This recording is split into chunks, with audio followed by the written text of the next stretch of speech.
Hi, it's I'm not sure what day it is.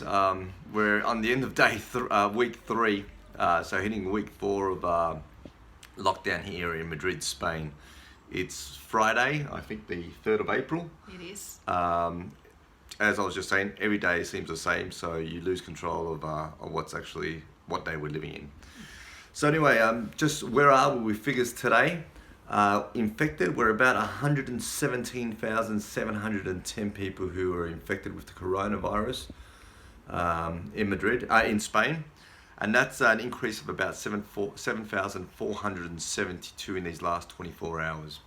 Okay, in deaths, we're hitting 10, almost the 11,000 mark. Okay, and there was an increase of 932 deaths in these last 24 hours as well.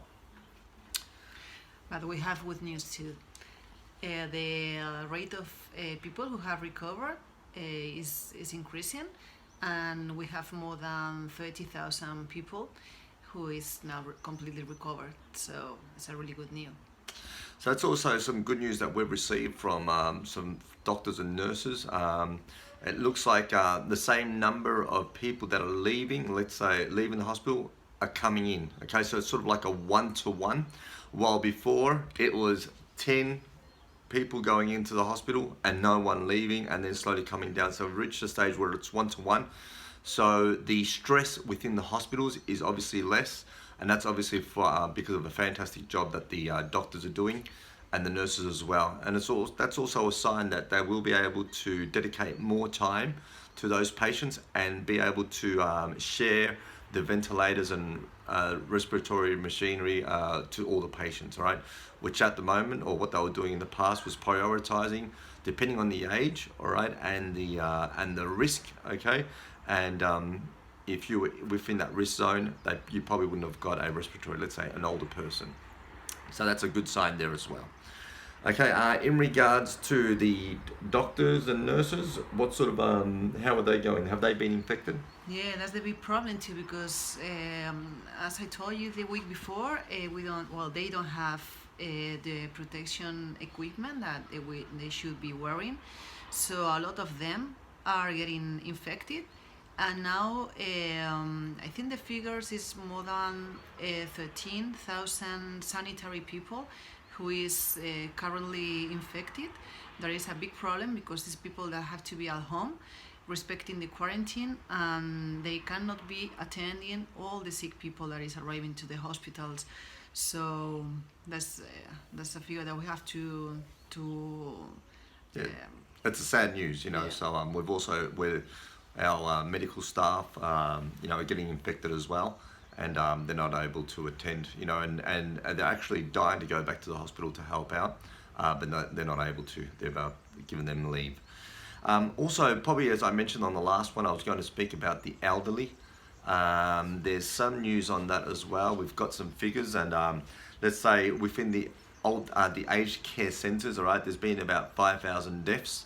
Okay, of those elderly that have been within the aged care centre. On the last video, I sort of mentioned the difference of those people that died in the aged care centres and the ones that later died in the hospital. Okay, so that's been pretty bad news. So there's been about 5,000 elderly who have died, right, who were in aged care centres. Okay, and just in Madrid alone, I believe there's about 2,400 up to date, right, that have died in the aged care centres. So that's a big shame, all right, because I don't know what. Well, because you are talking about figures, but you have to talk about the side of the other side of the personal side. The emotional side more than Yes, anything. because all those people have been isolated from the last 3 weeks. Uh, no one can visit them, so they are getting sick alone without any family around. They are dying alone, and it's really sad because you know that people needs Special attention. special attention and the love of the families. They are all people, so it's really sad what is happening now there. All the military service they are disinfecting the aged care center to avoid this situation, but it's not enough because the personnel there is getting infected too. So there are less people who can take care of the old people and they themselves too. So really bad news. That's also a good point because the people who are working there are getting infected as well. So we do receive a lot of WhatsApps from aged care centres asking for support, looking for people who can help them out within the public and the private sector as well. Okay, so that's pretty touching as well. All right. Also, probably one of the other facts is, this has been known for a while.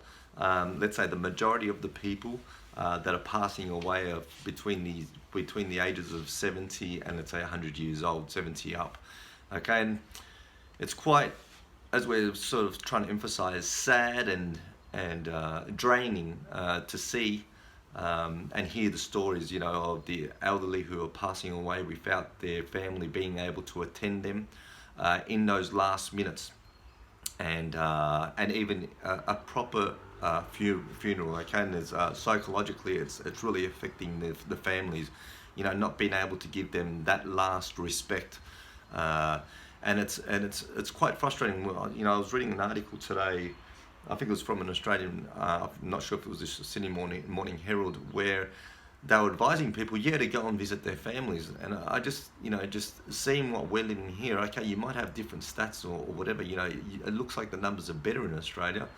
But come on, we still have to respect our elderly. These are the people that lived the post-war. These are the people, some that might even fought in Vietnam, Korea, who gave us every opportunity they could for us to live a better life, either migrating to a different country or migrating to a different state. And to not be able to respect them in these last final moments, I think it's pretty upsetting. And at least warn the people, hey, let's just, we can back off for 2 or 3 weeks. Okay, keep contact over WhatsApp, like how we do with our families. Okay, video screening or whatever, and give them, the right to live and the right to give them a proper farewell the day that they pass away. Okay, so and it's frustrating to see that we're not doing that. So I just wanted to bring that up, and as I said, I'd always have a section for the elderly. It's not a matter of trying to say, oh look, so many deaths and watch out. I just want everyone to have respect for our elderly, for everything that they've done for us in the past. In regards to economy, job losses, what have we seen there? What did they notify us this week? A big issue with the unemployment rate that has been increased in an awful way. I don't know the figure. I think even 1 million people during the last week it has been, or no, since the last 15 days, there's been 900,000 people who have lost their jobs.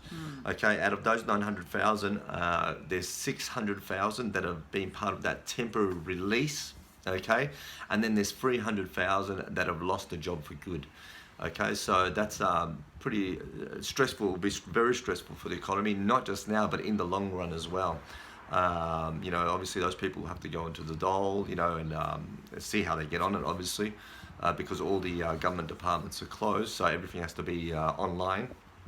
But anyway, it's going to be very stressful, all right, and there's friends of ours who are losing their jobs, and obviously it's going to be an economical burden for the families.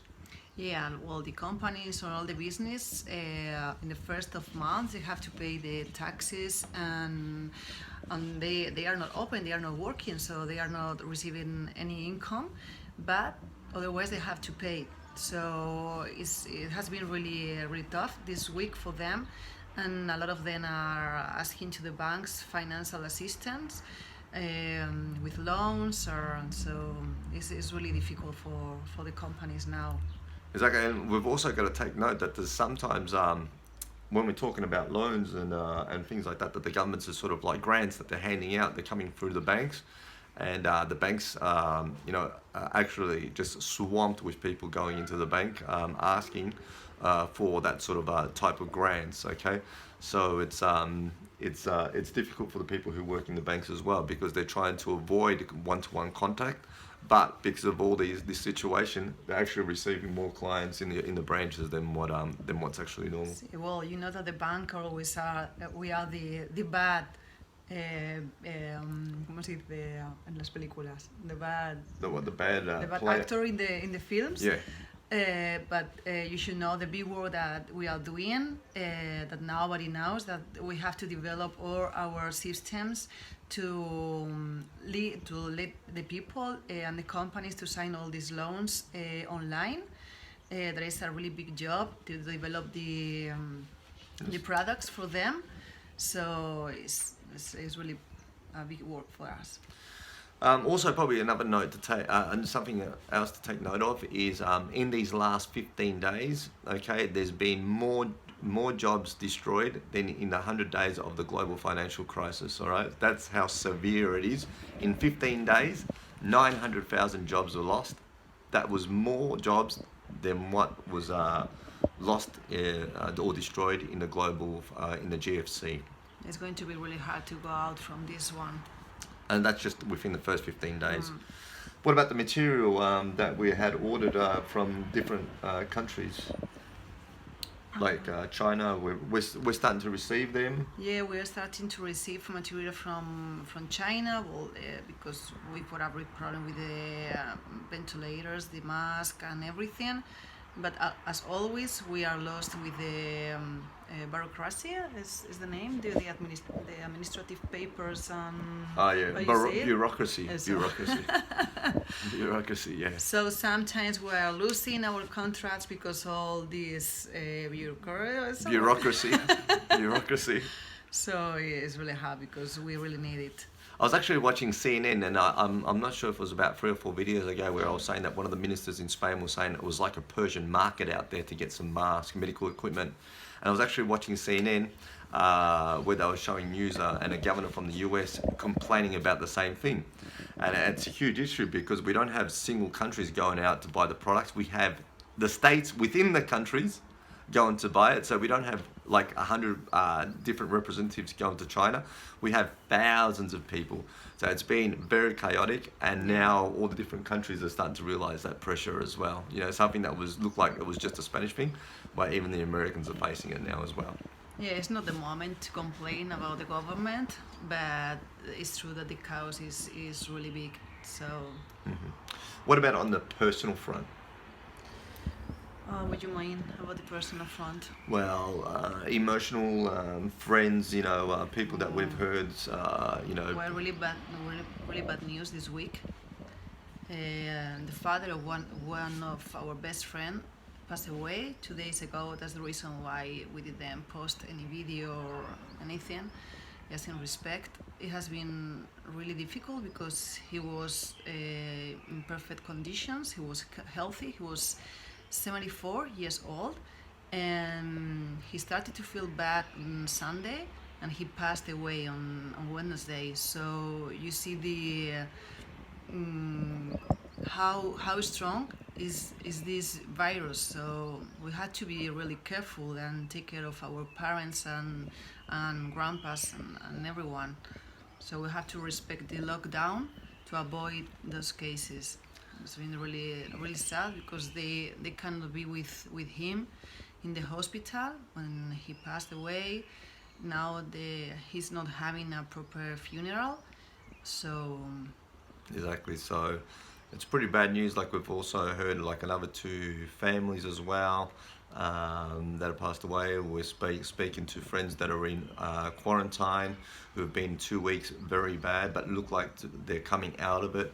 And then just sharing their experiences with the virus. They were telling us that it seemed like they were climbing Mount Everest just to take one step without having air, difficulties in breathing and things like that. So it has been a very, let's say, emotional 2 days of just sad news coming through. And more than anything from our good friend, Jorge Fernandez, just to say, you know, this today's video is dedicated to you and your father. Yeah. So, you know, as I said, this is a dedication to him. So that's probably about it. We would like to close off with that. Just keep strong. We keep on going strong. Even though we receive news, we try to keep our spirits high, and we're blessed to have, you know, a good family that's still fit, and that we still have everyone with us. But we also mourn for those that do not longer have them. So God bless. Take care, everyone, and we'll see you soon. And stay at home. It's Stay for home. your safety. Bye bye. Bye.